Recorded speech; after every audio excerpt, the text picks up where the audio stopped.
हाँ तो दोस्तों, इस वीडियो के अंदर हम मंगलम वर्ल्ड वाइड के आईपीओ के बारे में बात करेंगे और जानेंगे कि इस आईपीओ के अंदर आपको कितना लिस्टिंग गेन हो सकता है और आपको आईपीओ में अप्लाई करना चाहिए या नहीं। चलिए शुरू करते हैं।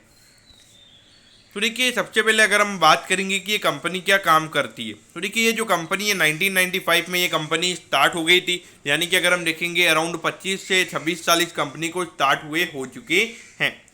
तो देखिए ये कंपनी क्या काम करती है, तो देखिए ये जो कंपनी है स्टेनलेस स्टील बनाने का ये कंपनी काम करती है। उसके अलावा अगर हम देखेंगे तो उसके अलावा जो एसेट के जो फ्लैट बार्स होते हैं वो भी ये कंपनी बनाने का काम करती है।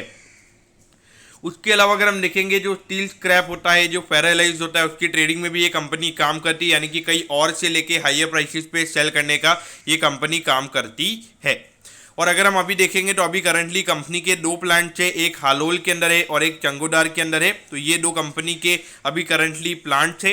अगर हम यूनिट 1 की अगर हम बात करेंगे, यानी कि जो हालोल वाली यूनिट है, वहाँ पे करंटली जो कंपनी की मैन्युफैक्चरिंग कैपेसिटी है वो अराउंड 66,000 मिलियन टन पर एनम, यानी कि एक साल का 66,000 वहाँ पे स्टेनलेस स्टील वहाँ पे कंपनी प्रोड्यूस कर पाती है। उसके अलावा अगर हम यूनिट 2 की अगर हम बात करेंगे तो वहाँ पे रोलिंग कैपेसिटी है 90,000 मिलियन टन पर एनम, जिसके अंदर जो एसएस के जो फ्लैट बार्स होते हैं उसकी कैपेसिटी हमें यहाँ पे नजर आती है। अगर कंपनी के कस्टमर्स की अगर हम बात करेंगे तो यानी कि जो कंपनी का स्टील है वो राजस्थान, गुजरात, महाराष्ट्र, उत्तर प्रदेश, इन चार कंट्रीज में, चार स्टेट में जाता है। वो थोड़ा सा गलत हो जाता है। तो उसके अलावा अगर हम देखेंगे तो अगर हम सेगमेंट की अगर हम बात करेंगे, फूड एंड डेयरी इक्विपमेंट हो गया, यूटेंसिल्स हो गया, ऑयल एंड गैस हो गया, एरोस्पेस, मेडिकल डिवाइसेस, तो इन इंडस्ट्री के अंदर कंपनी का स्टेनलेस स्टील जाता है। और अगर हम देखेंगे तो कंपनी अपने प्रोडक्ट को ब्राजील में भी एक्सपोर्ट करती है, यानी कि आउट ऑफ इंडिया का भी एक्सपोजर हमें कंपनी का नजर आता है। तो देखा जाए तो एक छोटी मोटी कंपनी नहीं है, एक बड़ी कंपनी हमें ये नजर आती है। अब अगर हम यहाँ पे कंपिटिटिव स्ट्रेंथ के बारे में अगर हम बात करेंगे तो देखिए इनके जो मैन्युफैक्चरिंग यूनिट की जो लोकेशन है वो काफ़ी प्राइम है। उसके अलावा इनका जो बिजनेस मॉडल है काफ़ी ज़्यादा स्केलेबल है, क्योंकि जैसे जैसे स्टील का डिमांड बढ़ेगा तो वहाँ पे इनका बिजनेस भी ग्रो होगा। अगर हम रिलेशनशिप की बात करेंगे कस्टमर्स के साथ तो वो यहाँ पे इनकी काफ़ी अच्छी है। और जिस तरीके से अगर आप देखोगे तो मेनली इंडिया के ऊपर ये फोकस्ड है। अगर मेजोरिटी ऑफ रेवेन्यू की अगर हम बात करेंगे तो वो इंडिया से ही इस कंपनी का आता है। उसके अलावा अगर हम देखेंगे तो कॉस्ट इफेक्टिव प्रोडक्शन है और टाइमली फुलफिलमेंट, यानी कि कंपनी अगर आप देखोगे तो मोस्टली उतना ये भी काम कर रही है जितना टाइमली उनका ऑर्डर्स हो जाए, तो ये भी एक काफ़ी अच्छी बात रहती है। और धीरे धीरे कंपनी अपनी जो कैपेक्स करके कंपनी अपनी जो कैपेसिटी है उसको भी इंक्रीज करने वाली है। अब यहाँ पे ये कंपनी आईपीओ लेकर क्यों आ रही है, तो देखिए नॉर्मली जो वर्किंग कैपिटल की रिक्वायरमेंट्स है उसे फुलफिल करने के लिए यहाँ पे ये कंपनी आईपीओ लेकर आ रही है। और जो आईपीओ से रिलेटेड जो एक्सपेंसिव होने वाले हैं वो भी कंपनी जो आईपीओ से पैसा मिलने वाला है उसी से यहाँ पे उसको यूटिलाइज करने वाली है। तो यहाँ पर अगर हम कंपनी के अगर हम रेवेन्यू की बात करेंगे तो देखिए पिछले साल 303 करोड़ का रेवेन्यू था और अगर हम अभी देखेंगे तो 533 करोड़ का रेवेन्यू हमें कंपनी का देखने को मिला है। लेकिन यहाँ पे प्रॉफिटेबिलिटी की अगर हम बात करेंगे तो 12 करोड़ 30 लाख की प्रॉफिटेबिलिटी ही हमें नजर आती है। और जिस तरीके से अभी स्टील के प्राइसेज कम हो रहे हैं और वहाँ पे जो मार्जिन है वो आने वाले टाइम पे कम हो सकते हैं, तो डेफिनेटली उसका इम्पैक्ट यहाँ पे पड़ सकता है। और एक छोटी सी कंपनी है और वहाँ पर अगर थोड़ा ज़्यादा इम्पैक्ट पड़ जाता है तो कंपनी लॉस में भी आ सकती है। हमने पास्ट में भी ऐसा देखा और करंटली भी ये हो सकता है। अगर हम देखेंगे तो मिस्टर विपिन प्रकाश मंगल ये कंपनी के प्रमोटर्स है, चाणक्य प्रकाश मंगल, चंद्रगुप्त प्रकाश मंगल, तो ये तीनों हमें कंपनी के प्रमोटर्स नजर आते हैं।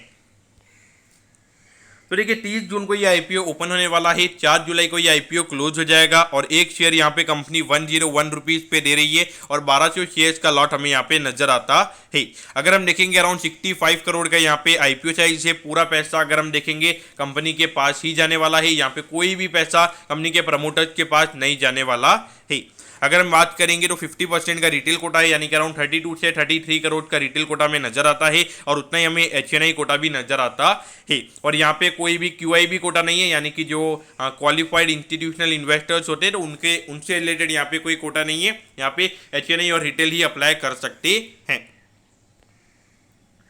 तो यहाँ पर अगर हम टाइम टेबल की अगर हम बात करेंगे तो 7 जुलाई को आपको पता चल जाएगा कि आपको अलॉटमेंट मिला है या नहीं। अगर अलॉटमेंट नहीं मिलता है तो 8 जुलाई को आपके डीमैट अकाउंट में शेयर्स आ जाएंगे। अगर अलॉटमेंट मिलता है तो 11 जुलाई को आपके डीमैट अकाउंट में शेयर्स आ जाएंगे। 8 जुलाई को आपके पास रिफंड आ जाएगा और 12 जुलाई को ये आईपीओ लिस्ट हो जाएगा। तो देखा जाए तो यहाँ पे ऑलमोस्ट अगर आप देखोगे 4 तारीख को ये आईपीओ बंद हो रहा है, तो ऑलमोस्ट एक हफ्ते बाद ये कंपनी हमें लिस्ट होती हुई नजर आएगी। तो एक हफ्ते तक आप ये मान के चलिए कि आपका जो अमाउंट है वो ब्लॉक रहने वाला है। तो यहाँ पे एक लॉट अप्लाई करने के लिए 1,21,200 रुपये लगेंगे। तो रिटेल कैटेगरी में आप सिर्फ एक लॉट के लिए अप्लाई कर सकते हो, क्योंकि उसके अंदर से 2 लाख के नीचे की एप्लीकेशन ही लगती है। तो यहाँ पर अगर 2 लॉट होता है तो यानी कि 2,42,000 रुपीज़ के लगभग ये अमाउंट जाएगा, तो वो यहाँ पे नहीं होगा। लेकिन अगर आपको एक लॉट से ज़्यादा की एप्लीकेशन अगर आपको लगानी है तो आपको HNI कोटा में एप्लीकेशन लगा सकते हो। वहाँ पे आप जितने लॉट चाहो उतने लॉट लगा सकते हो। अगर आपको 100 लॉट लगाना है तो आप 100 लॉट भी लगा सकते हो। और ऐसा भी रहता है कि अगर 100 लॉट अगर आप लगाते हो तो यहाँ पे अभी जो थोड़े न्यू HNI के रेगुलेशंस है तो वहाँ पे शायद ऐसा है कि आपका जो उसमें कट ऑफ प्राइस रहता है तो उतने ही आपको शेयर्स वहाँ पे मिलते हैं। तो एट दी एंड आपको मंगलम वर्ल्ड वाइड के अंदर अप्लाई करना चाहिए या नहीं करना चाहिए? तो देखिए मेरे ख्याल से अगर देखा जाए तो आईपीओ का साइज यहाँ पे काफ़ी ज़्यादा है, और जिस तरीके से अगर हम देखेंगे तो अभी जो मेन बोर्ड में भी कुछ 150 से 200 करोड़ के आईपीओज आए थे, तो वहाँ पे इतनी ज़्यादा डिमांड हमें मार्केट में देखने को नहीं मिली थी।